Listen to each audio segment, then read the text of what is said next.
বিকেলের নাস্তায় আপনার ছোট্ট বাচ্চার জন্য সেমাই রান্না, যা আপনার ছোট্ট বাচ্চার ছোট্ট পেটখানা ভরাবে, সাথে পুষ্টিও পাবে দ্বিগুণ।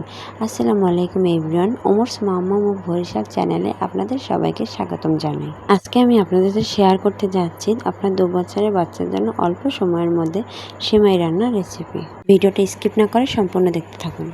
এখানে আমি একটি ছোট্ট কড়াইতে পরিমাণ মতো গুঁড়া দুধ, মিশ্রি, নুন এবং বাদামের গুঁড়ো নিয়ে নিয়েছি। এবার আমি পরিমাণ মতো পানিও দিয়ে নিয়েছি। আমি এখানে যে বাদামের গুঁড়োটা ব্যবহার করেছি তা আমার বাসায় তৈরি করা। কাজু বাদাম এবং পেস্তা বাদাম খুব রোদে ভালো করে শুকিয়ে নিয়েছি এবং তা আমি শিলনোড়ায় বেটে নিয়েছি।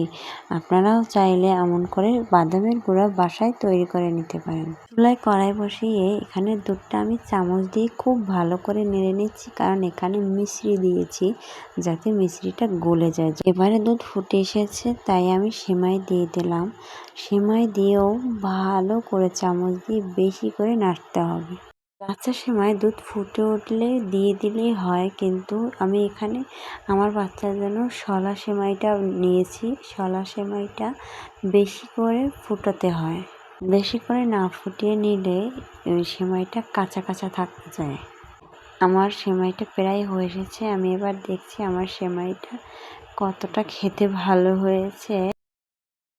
আমি এবার সেমাইটা উঠিয়ে নিব। সেমাইটাকে আমি তাড়াতাড়ি ঠান্ডা করার জন্য ফ্যানের নিচে দিয়ে দিয়েছিলাম। ফ্যানের নিচে নিয়েও চামচ দিয়ে ভালো করে নেড়ে দিচ্ছি, যাতে করে সেমাইটা খুব ভালোভাবে ঠান্ডা হয়ে যায় এবং আমার বাচ্চা তাড়াতাড়ি করে খেতে পারে। আজকের ভিডিওটা আপনার কাছে কেমন লাগলো কমেন্ট করে অবশ্যই বলে যাবেন। ভিডিওটা সম্পূর্ণ দেখার জন্য অসংখ্য ধন্যবাদ।